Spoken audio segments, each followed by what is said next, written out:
काम करने के लिए अपना समर्थन दिया, वोट दिया और सरकार बनाने का मौका दिया। लेकिन हम देख रहे हैं कि चाहे वो पहली कैबिनेट की बैठक हो, जिसके लिए भारतीय जनता पार्टी के शीर्ष नेतृत्व ने वादा किया था कि सरकार बनने के बाद पहली कैबिनेट में महिलाओं के लिए 2500 रुपये पास किए जाएंगे और 8 मार्च तक उनके अकाउंट में दिए जाएंगे, उस पर कोई चर्चा नहीं हुई। सदन के अंदर मैं देख रहा हूं कि सीएजी की रिपोर्ट तो प्रस्तुत की गई, लेकिन तानाशाही पूर्ण रवैया अपनाते हुए भारतीय जनता पार्टी की सरकार के दबाव में विधानसभा अध्यक्ष जिस तरह से पूरे विपक्ष को सदन से बाहर करके एक तरफा चर्चा करा रहे हैं, वो इस बात को दर्शा रहा है कि भाजपा सरकार की मंशा सीएजी पे चर्चा कराना नहीं है।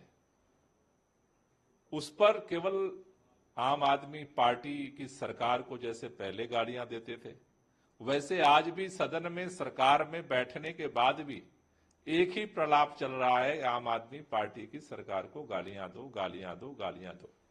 दिल्ली के लोगों ने भारतीय जनता पार्टी की सरकार को काम करने के लिए चुना है और काम करने की जगह सारे उल्टे काम हो रहे हैं। दिल्ली के अंदर सबसे पहले सरकार बनने के बाद उन्होंने काम क्या किया?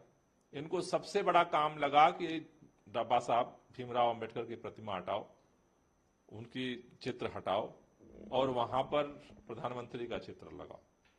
तो जो रवैया अभी दिख रहा है भारतीय जनता पार्टी की सरकार का, वो काम करने का कम दिख रहा है और आम आदमी पार्टी को पेट पेट भर करके गालियां देने का ज्यादा दिख रहा है। दिल्ली बीजेपी ने आज एक पोस्टर।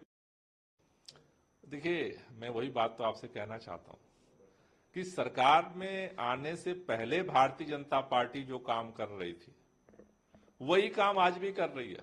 इसके लिए सरकार नहीं बनाई लोगों ने, ये काम तो पहले ही वो कर लेते थे, गालियां देने का, झूठे आरोप लगाने का, सारे तरह के तिकड़म करने का। तो सरकार में लोगों ने बिठाया है इसलिए कि वो काम करें। आज भी काम करने की जगह केवल जुबान चला रही है भारतीय जनता पार्टी। आज एक और सीएजी रिपोर्ट पेश होनी है, सामने आ रही है कि उसमें कहा गया है दिल्ली सरकार के 14 अस्पतालों में आईसीयू नहीं है। आपके मोहल्ला क्लिनिक बिना टॉयलेट के चल रहे हैं, बिना टेबल चेयर के चल रहे हैं, जहाँ पर ओपीडी के लिए भी जगह नहीं है। मेरा कहना है कि जो सीएजी की सारी रिपोर्ट आप सामने रखिए, टेबल क्यों नहीं कर रहे हैं? सारी रिपोर्ट टेबल करिए, विपक्ष को भी उस पर अपनी बात रखने का मौका दीजिए। सदन से सबको निष्कासित करके, आए पहली बार हो रहा है भारतीय राजनीतिक इतिहास में कि सदन के अंदर आज विपक्ष के सभी विधायकों को घुसने तक नहीं दिया जा रहा है। अगर सचमुच आप चर्चा चाहते हैं तो सत्ता पक्ष भी अपनी बात रखे, विपक्ष भी अपनी बात रखे। आप विपक्ष को सदन से बाहर करके और आप जो है एक तरफा गाली गलौज करके आप सोचते हैं कि इससे कुछ परिणाम निकलने वाला है, नहीं निकलने वाला। और जहां तक बात है तो सारी जांच तो करा रहे हैं, सारी तो एजेंसियों को लगा रखा है, उसके बाद भी आज तक तो कुछ मिला नहीं। तो इसलिए मेरा निवेदन है भारतीय जनता पार्टी की सरकार से कि ये जो आप चुनाव से पहले काम करते थे और सरकार में बैठने के बाद भी वही काम कर रहे हैं, मुझे लगता है कि जनता इसको गंभीरता से देख रही है। एक अंतिम सवाल सर, कल जो बैठक के अलग-अलग इलाकों के नाम बदलने की, जिसमें नजफगढ़ का नाम बदला जाए, जो आरकेपुरा में गांव है मुकुंदपुर मोहम्मदपुर, उसका नाम बदला जाए।